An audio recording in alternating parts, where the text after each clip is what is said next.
Today, Joy and I are going to the F.I.T. Museum, the Fashion Institute Museum, because they have a display about shoes. So we just left the office, so we were going to go check it out. And Joy has a degree in fashion, so Joy's normally at the front desk and everybody knows Joy. But we're going to get Joy's opinion on this exhibit about shoes. Yep. All right, let's go in and check it out.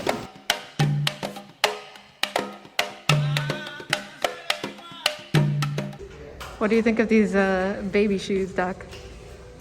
Oh, these are from the 1900s. Wow, these are really old. Very well-made shoes with suede bottom, which is good to grip the ground with suede because it's rough. So that's a really good first pair of shoes. And here they show they used to bronze shoes. Right, for keeping for later. Yeah, like a keep. Looking at these Go. shoes Wait, go. from the 1700s, these shoes are really interesting because they don't have a defined right and left. Both sides are the same. And you're going to wear them over time and break them in and it becomes a right and a left. But right now, they're undifferentiated. And that's these ones right here. Yeah. Anatomy, high heels. High-heeled shoes were originally worn by mounted warriors in the Near East. They arrived in Europe from Persia by the end of the 16th century. First worn by aristocratic men, they were then adopted by elite women, whose heels tended to be higher and narrower, causing an unsteady gait.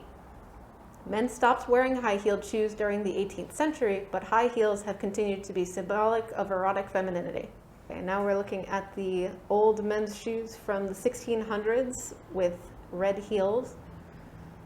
So the way that I learned about men's high heels starting was actually in the court of, was it Louis XIV, the French king? The Sun King one? 14. Right, and the way that I learned about it in school was that partially he wanted to have these high heels because he was a dancer and really wanted to show off his legs, and that the red was somehow related to that, to just be really ostentatious about the heel. Difficult to tell if that's true or not, but that's how I heard the story. There's a cutaway in the middle of the foot there, so probably he had red stockings. And probably stockings were something that were, sign of wealth. Well, They you have, know, like silk stockings. and then especially depending on the pigment, whatever dye they used, whatever bright colors that might have been popular in the 1600s, you can have a very expensive material to show off. Yeah, that's definitely true. These are really old. These are from the early 18th century, which is like 17 something. So it's before the United States was even a country. And you can see why someone would save these shoes. They're very beautiful. They're probably more colorful back then. Yeah. But they're quite high. They're about, I would say, 3 inches high heel. Right, not the easiest thing to make at the time, I would imagine. You know, have to carve the wood or whatever, get those curves in, not the simplest procedure. And yeah, you have to assume the pigments would have been a lot brighter, probably like a saffron yellow and sky blue. What kind of material is damask? Is that silk? So damask is a particular type of way of weaving a material. So damask and jacquard are similar. I forget the exact difference between, but you take your silk threads and you weave it in a particular way to put the pattern into the fabric itself. So it's not like printing. You're moving those different threads throughout the warp or the weft or whichever, and it's also raises or lowers the pattern, so it can have like an embossed appearance as well. So you have color and texture difference. Now we're looking at a pair of silk boots from the 1860s, which are kind of an unusual shape for us now. I have seen these kind of boots in different like prints and images from the 1860s where people have that particular like delicate, narrow, pointed toe shape. Yeah, very pointed toe. Very high instep. It is like an unusual, it kind of looks like a slipper that's just the whole thing is canted upwards.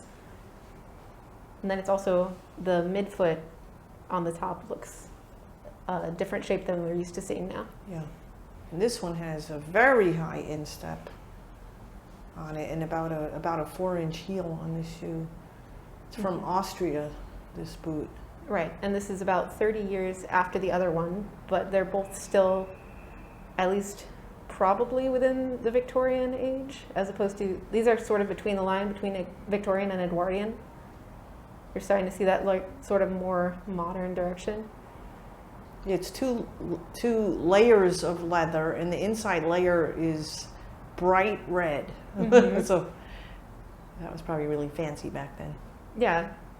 You have to imagine these couldn't be everyday shoes. So now we're looking at, let's see, we have multiple names here for different flats. These are the ones from the 20s, I think. But these kind of look like 1910s to 1920s-ish to me, whatever the placard is next to it.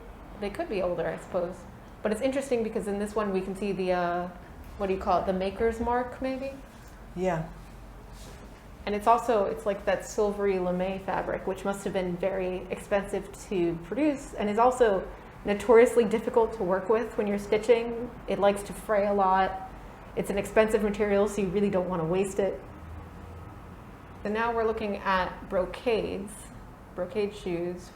And then there's, so the pair on the left are from the late 1700s, and the pair on the right, I guess, are from the 1910s. They actually look almost more modern than that to me, just because of the way the silk is preserved, I guess. But these are both brocades, which is similar to a damask, I guess, in that I believe it's also, the pattern is woven in. So it's a very expensive fabric that takes time to produce and has a sort of big effect. So you have to assume people would really be like looking at these shoes, really showing them off. So I found these shoes to be really surprising when I saw them in person, just because the heel shape is very unusual to me. But Doc, you were familiar with this shape. Yes.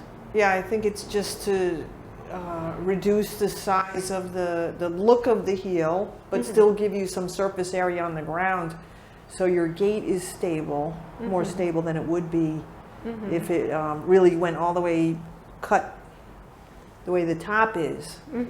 So I have seen modern shoes that are almost heelless in that way, and I think there were some in the exhibit that we see later. But so the way that they were heading with this heel, like you were saying, trying to reduce the amount you see of the heel, is something that it recurs later as an idea of like, let's have shoes without a heel, but with a heel. yeah, and I would say these are a little more functional, so you actually could walk in these shoes, where really everything we saw so far does, almost none of them you could really walk very far in. This is like the first thing we saw in 1947. Finally, they're making some really pretty dressy shoes that you could actually walk in. Red leather pumps from 1925. These are also kind of an odd shape to me in some ways.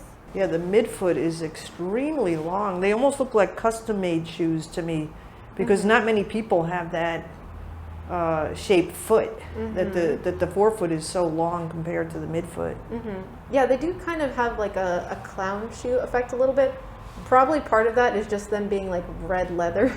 Yeah, but I think these were probably custom-made shoes for someone. For someone with an unusual foot type. I think so. It says Bob Incorporated, so it sounds like a company, but they do look like custom-made shoes. Okay, so now we're looking at black beaded satin pumps from England in around the 1910s.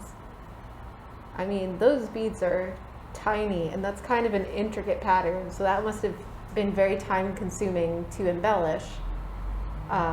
So I would also think this is another case of like displaying money, that you can have shoes with this amount of beadwork on them. But they're also very like subtle in other ways. The color isn't as loud as it might have been, 200 years before. The heel is not that high. It's about 1.5 inches, and it's a soft material, so I would guess that these shoes, you could actually wear these shoes and go a few blocks in them, and the material is stretchy, and it would accommodate the forefoot, even though it's pointy. Right. Maybe you could dance a little bit in them. These are also beaded, and it's silk again. So silk seems to be a recurring material, and I don't know if that's just a matter of the ease of manipulating it as opposed to some other ones, the way that it adjusts for temperature. Silk, people say, is to some degree antimicrobial, so maybe that's good for shoes. Do you think there's a particular reason people might have used silk specifically so much as opposed to other fabrics? It was probably expensive even back then, so it's probably another like status thing. And They I don't think are regular also beaded. people were wearing silk shoes. Oh, okay. We'll have to see if the image matches up with this one, but it's talking about a particular designer's shoes being a 5-inch height, which is very ill-advised. Here we go. So these are the ones on the right-hand side. They have bright orange, let's see, zebra stripe maybe, or tiger stripe on the back. And the sign was talking about how the heel of the shoe is Ergonomically correct. ergonomically correct, they say, by which they mean that it curves back under the heel, and it's a super thin heel. I would imagine it would be a little bit dangerous to walk on, no matter what they say about ergonomic use of the heels. But you can compare to these other Margiela shoes next to them, Margiela being like a big designer that people really like, and they're just even more extreme by comparison. There's no attempt at ergonomics. So heels can really, people have odd ideas of what's practical with them, and are willing to go to extremes for designers, I suppose. Okay, as a foot doctor, I would say the orange bottom ones are better, Okay. but I wouldn't call them ergonomically correct. No, I would not either. Okay, so we're talking about a shoe with an invisible wedge. Oh, yeah. I remember we saw this. Yeah, and it was very interesting because the shoes on the right particularly, there is no midfoot at all. Yeah. The plastic of the display might kind of give the illusion like there's something there, but there's the front of the foot and the back of the foot, and your arch is just floating there, and they just assume you have great arches that don't need any support, I suppose. The ones on the left have at least like a little something. That was something that came up in the exhibit multiple times that seemed very unusual. Just very colorful, decorative shoes. Both of these have larger heels, so at least you're less likely to tip and bust an ankle, I would think. But do you have anything to say about either of these? Well, they're better than some of the incredibly dangerous looking shoes. I mean, these don't look quite so dangerous. The platform sandals, I see things like that now. Oh, it's yeah, all the time. popular with college girls wearing the Yes. platform sandals. Right. You know, they're better than some of the things we saw. Yeah, platforms are a recurring shape that just keeps coming back, and I'm sure part of the popularity is just the heel will not catch in anything. Right now we're looking at a pair of corduroy bicycling boots. Do you have anything you want to say about the function of these? Yes, I think these are the best so far. These are my favorites so far because they look really great for boots. They have laces, so you could probably put orthotics in there. The heel is not too high. It looks really solid. And I think I would like to have a pair of these boots. Oh yeah, I would agree. They're also, this is a bicycling boots. This is that transition where women started to have whole bicycling outfits where you have short skirts or like these big pantaloon situations or all sorts of divided skirts, different changes in outfits where women's clothing really starts to have some degree of practicality for people besides working class women who always had to have something. So it's a big shift happening there. So now we're talking about some flats from around 1808 in France, which is what I would in school call Georgian era. I mean, that would be English, but these are early 1800s in a time when you have more clothing that's sort of Grecian inspired, and you have all of these like relatively simple pieces. So you're not getting the elaborate damask or brocade, and you also don't have a heel on these. And part of that is probably that degree towards simplicity, but there's also embroidered. So there is an attempt at decoration. Yeah, they do look like they're the same left. There's no left or right. It looks like the other pair that we saw from the same time period. Do you think these were worn in at all to start that process of differentiating the left and the right? No. Or- No, I saw only a few pairs of shoes that were ever worn. I think they might have been from the shoe sales store, the shoes. Why Right. would they be kept and they're not worn? Right. So they might have been display shoes, but no, it doesn't look like these were worn at all. Shoes affect the anatomy, structure, and physiology, function of the feet. We stand and move differently when we wear, say, sneakers rather than stilettos. Very few shoes are actually shaped like feet. Pierre Cardin's molded leather design is a rare exception. High heels, which may cause calf muscles and Achilles tendons to shorten and throw the spine off balance, can be especially challenging to wear. Yet design elements such as arch support and a wide toe box may improve comfort and mobility. Cardin's famous feet shoes, these were really interesting and I think kind of a showstopper in the exhibition. Yeah. They're very weird, but they're very interesting. Do you have anything to say about the Cardin's feet shoes? They were. I bet they were not really comfortable. I mean, I don't think so. They're a very odd shape. Most people don't have their big toe longer than the second toe. gotcha. Yeah, they are kind of odd looking at them. I have to wonder whose feet these are based on and whether they were comfortable for that person or if it was just the idea of a foot and so they were not comfortable for anyone. I never saw anyone ever wearing these shoes. And 1986, I was in podiatry school, but I never saw anyone wearing these shoes. So I'm not sure how popular they were. They could have been just a runway piece and not something that was actually sold. Yeah. So it could have been basically just another It could have been accessory just what for you the said, a show. showstopper. Yeah. Just for the fun of it. And these are the Earth shoes that you were very interested in. Yeah, these were popular before I was in podiatry school. And a lot of people were injured with this shoe. So they were popular for a few years. I think like 5 years they were popular. And then they went out of fashion because somebody said that you're walking in sand and you see that your heel is deeper, but that's not necessarily meaning that that's the way you should walk. It's just that sand is so soft, that's why. You know, you're rarely walking on sand barefoot, so when they made shoes with the heel lower than the forefoot, it just caused a lot of Achilles tendonitis. I was going to say, I can imagine this would be very uncomfortable for the Achilles tendon. Yeah, it's a very unnatural way to walk. I wish I had them though. I'd love to have them. It's a real collection piece. We're on to the identity section. The theme of identity emphasizes how we tend to associate different shoe styles and brands with different types of people. High-heeled shoes have long been associated with erotic femininity, and stilettos in particular are identified with the femme fatale. By contrast, rubber-soled sneakers were invented for sports, so they are often identified with athletes. Comme des Garçons extreme shoes resemble medieval poulains with long pointed toes, but they are based on a style known as guarachera boots.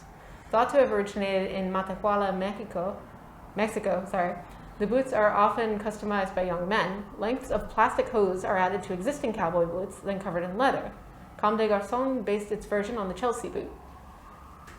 And I believe Comme des Garçons is actually a Japanese brand in spite of the French name. Apologies if I've mixed that up. But these are some very extreme shoes. Well, I have never seen anyone ever wear boots like that, thank goodness. Yeah, these would be so extreme. I guess there's enough space for the actual toe of the boot that they shouldn't actually squish the toes as much as you would think, but you'd slap everyone walking around with these. But they can't be for actually wearing outside. I think these would be okay in Greenwich Village. You think so? Yeah, I would expect to see them there. You don't think anyone would catch on someone's dog leash as they were passing by or trip over something? Could happen. And then you said these also reminded you of a particular style of German shoe. German shoes, and that's a current style. German shoes, dress shoes, do have a very curved upward toe now. That's a popular German shoe. So these shoes are referencing multiple styles from multiple different countries and times in history. And this shape is somehow recurring, even though it seems so extreme to us.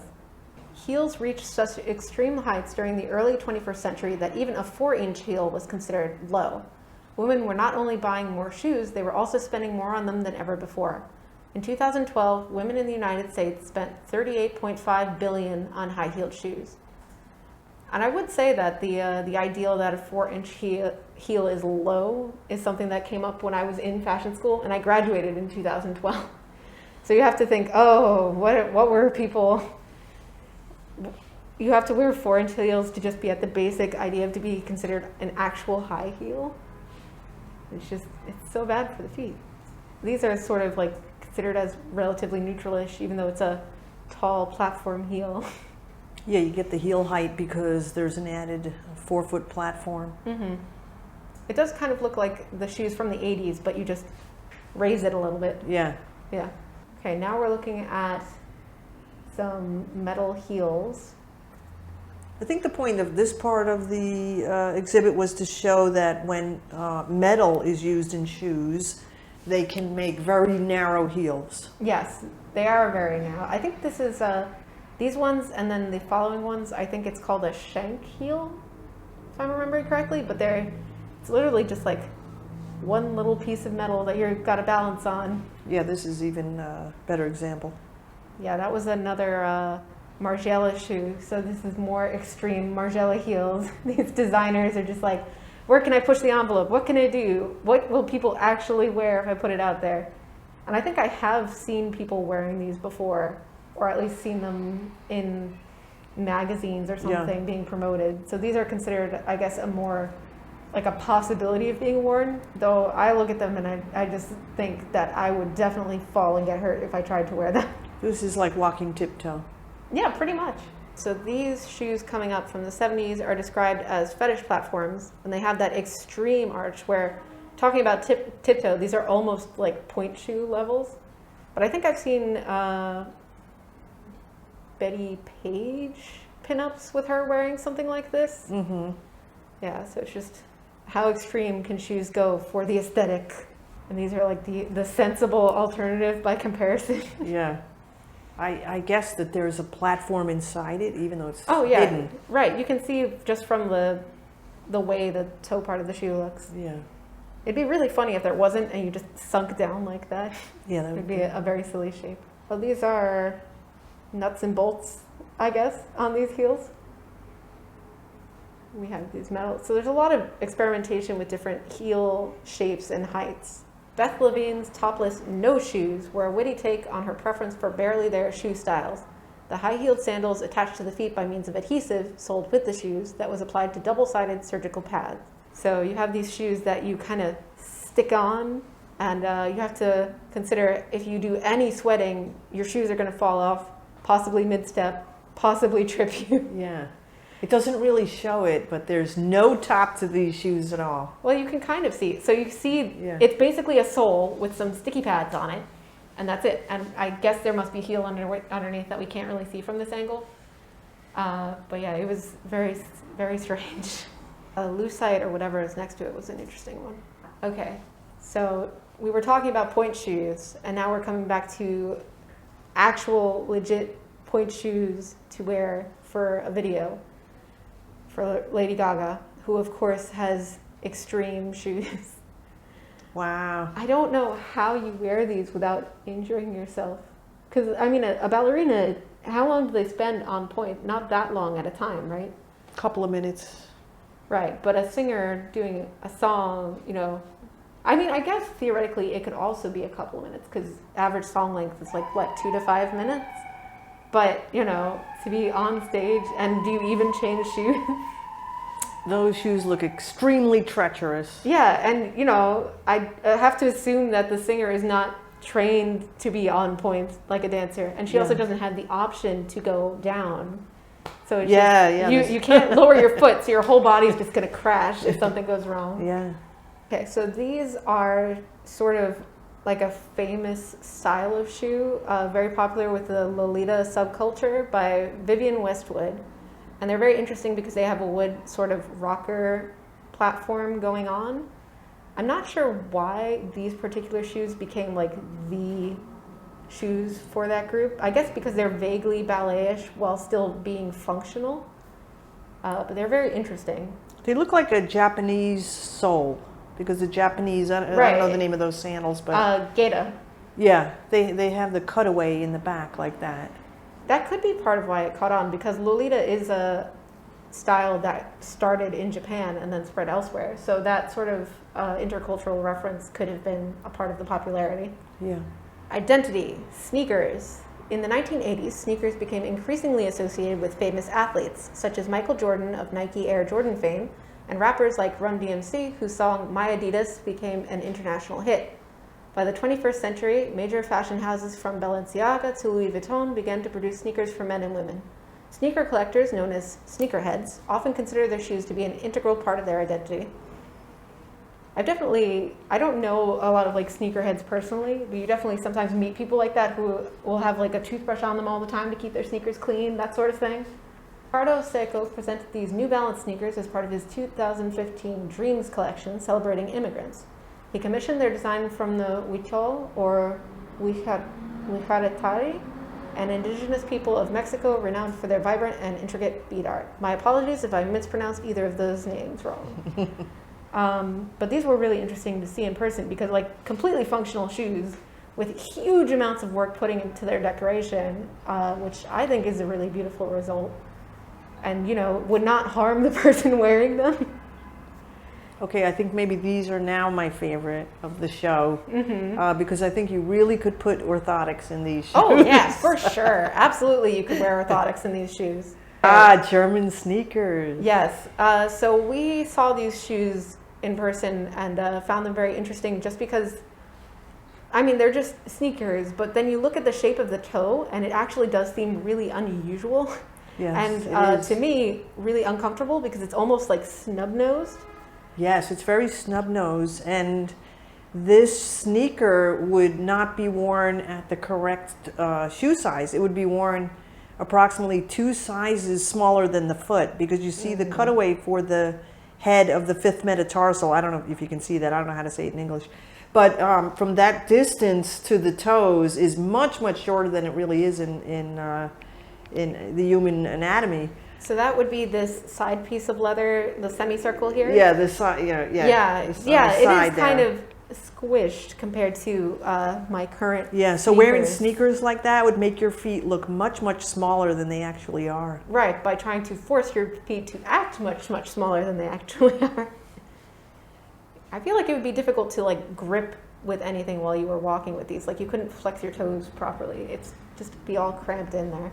The theme of magic emphasizes how we may unconsciously believe that the right pair of shoes will change our lives, as Cinderella's glass slippers captured the attention of a prince. Because professional athletes often wear sneakers, we may decide to buy a pair of Nike Air Jordans, hoping, like Lil Bow Wow in the film Like Mike, that they will magically enhance our physical prowess.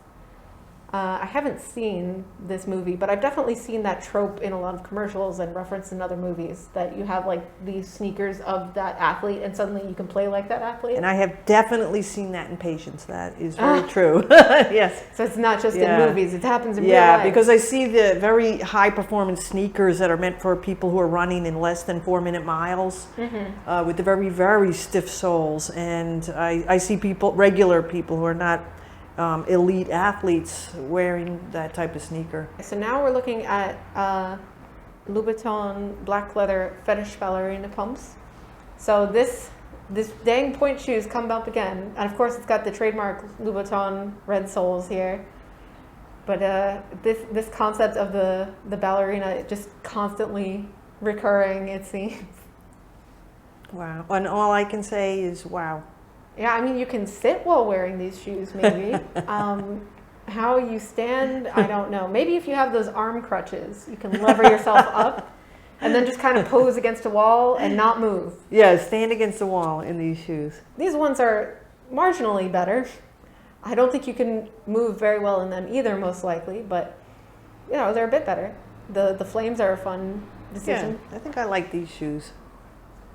They're aesthetically interesting. Oh, so this is sort of that, what did they call it, an F heel? The F coming heel, back yeah. again? So like those earlier Ferragamo shoes. And these are the ones that you called, I believe, the most treacherous. Because it's got spikes. Yes, these are extremely treacherous because you're not standing on the bottom of the shoe. There's actually metal spikes on the bottom. So they look real slippery, like slippery metal round spikes on the bottom. They look like they would almost be cleats, but I don't think they would function like cleats. I don't think they would really grip on most surfaces. Like you would actually slip and slide around on them if you were on a regular floor like this. Maybe if you were on grass or something, it would do something. They are very shiny though. They are very shiny and pretty, and I'm sure it took forever to cover them in Swarovski crystals. These ones, the shoes have ponytails of human hair. Human hair. And they also have that, what do they call it, a negative heel happening? So there's no heel support. Whatever there is built into the sole of the shoe, but everything is at the front, and it's an unusual shape that might be difficult to balance on. And then you also have hair dangling from the back of your feet, which I have to imagine could totally trip you. But it's an interesting aesthetic choice. These ones I feel like would be difficult to balance on. These are another tippy toe shoe. Yeah, but it's also like the wide shape in the front. I would say feel like don't laugh in these shoes because you would throw your head back. Forget it, you're gonna fall. Yeah. Yeah, don't laugh. This would really take some adjusting Be to balance on. very serious in these shoes. They're an interesting shape and color, but need a lot of practice to move in. These are, I guess it's supposed to be barbed wire. Kind of reminds me of the crown of thorns situation. So some sort of torture shoes here, I guess. Yeah, I like the concept of it. These shoes hurt. Yes. That's what this says. Yes. I look good and I'm in pain. Right. The beauty is pain, very literally. Yeah. Yeah, they'd be a good display piece, but I wouldn't want to wear them. And it was talking a bit about the story of Cinderella. Relevant to the story of Cinderella is the history of foot binding in China. So this is telling us that foot binding originated about 1,000 years ago with dancers at the Chinese imperial court. By the Qing dynasty, most ethnic Chinese Han women bound their feet to some extent, a practice that disappeared first in large cities. There, women adopted a new style of dress worn with high-heeled Western shoes. And the way I learned about this in school was that these were a status symbol, you know, the idea that if you have bound feet, you cannot work. So if you can afford to have your daughters or other female family members have bound feet and they don't have to work, that's really showing off. I have entire members of my family here that don't have to support themselves, you know. Mm-hmm. That is exactly what I learned in podiatry school. Wow. Chinese foot binding was a status symbol. Mm-hmm. These shoes, I think, are trying to be vases, and they're very interesting vases, but I'm not sure how you wear them as shoes. I'm not sure I would even identify these as shoes. Right, if you just saw them, you probably would think that this is a vase. I will put flowers in that. Yeah. These 1940s sandals resemble Chopin? A style of platform shoe worn in Europe from the 14th to the mid-17th centuries. Bernard Rudolphsky's later work focuses on creating functional reform shoes, a far cry from this exaggerated style that would have required its wearer to shuffle her feet. So that's talking about the stacked leather platforms. And I can see that reference. So in school, I believe Chopin's are the shoes that we were taught were for people would wear as an overshoe in, I think, maybe Venice and other areas, but to stay out of the street muck, or if you were a butcher, maybe you might have them to stay out of the assorted guts in your shop, but something to just like not get really gross walking around. And then these blue sandals next to them are the complete opposite, just very flat. So you have one layer here, and then the other shoes have like 20 layers of the same one, just stacked up, Princess and the Pea style. These shoes were one of the very, very few shoes that I noticed were actually worn. Mm-hmm. And it's a gift of Lauren Bacall, so possibly worn by Lauren Oh, Bacall. wow. Didn't notice that. Yeah, but you can see the wear around the toe area, and then the branding. At the heel, too. Yeah. Magic. Glass slippers. Cinderella is one of the oldest and most universal fairy tales. The earliest known version was published in China during the 9th century. Cinderella's lost slipper, its dainty size ensuring that no one else can fit into it, is critical to the story's plot. Depending on the version of the tale, the slipper may be described as glass, gold, or fur. The seemingly impossible glass slippers have inspired innumerable shoe designers as well as artists such as Camille Normand? Don't know how you say that. Early 20th century shoe advertisements regularly referred to delicate shoes in shades of white or silver as Cinderella slippers, and so on and so forth. By mid-century, the introduction of clear vinyl made for a more convincing glass slipper, and these shoes are from the 80s. I've definitely seen these or similar shoes in movies for a Cinderella character before. And these, I believe, are from sometime in the 2010s. They were very popular when I was in school, but these are like a mirror effect shoe. So these ones are very interesting. These are the art slippers that it mentions in the description of the exhibit by Camille Normand. William Klein satirically described the Cinderella story as fetishism, mutilation, pain, fashion in a nutshell. That's pretty funny. Inspired by similar ideas about dress as bondage and the vulnerability of the body, the artist Camille Normand created her sculpture Glass Ship Slipper from shards of broken glass. Normand's current exhibition, Plexus, is on display at Dia, Chelsea. Yeah, so these are shards of glass assembled to look like shoes, and in some points, seeing these in person, they almost look like they might have some dried blood on some of the shards. So it's very interesting because it's definitely, you definitely hear people who've walked in shoes for a while say that it feels like they're walking on glass or similar things like that. And here's like the literal glass, which you do not want to walk on. But it actually looks more practical than some of the other shoes in the exhibit, which is interesting. Well, it says fashion can be described as mutilation and pain. So when I have patients that want to wear very fancy shoes, I tell them you can wear them, just don't walk in them. You know, I say almost as an oxymoron because you're really wearing, you're at an event, you're at a special occasion, you know, that's why you're wearing these shoes. And you also mentioned that, you mentioned dancing. So, you know, it's not every day that you're going to something where they have music and you're dancing. So that's kind of a special event. So you might wear a particular shoe for that. So it's not something that you're going to wear every day. And you're going to wear it maybe once a week, once a month, or even once a year. Right. And, These ones are more like that, the special occasion shoes, possibly for a dance event. These don't look bad to me. Yeah, they kind of look like some of the 20s or 1910s shoes, where it's a more reasonable shape. These are recent. Look at that, 2022. Yeah, and they're silver leather with crystals and rhinestones. It's funny because they're in the 2020s, kind of looking like shoes from the 1920s. So it's like that 100-year cycle coming back up.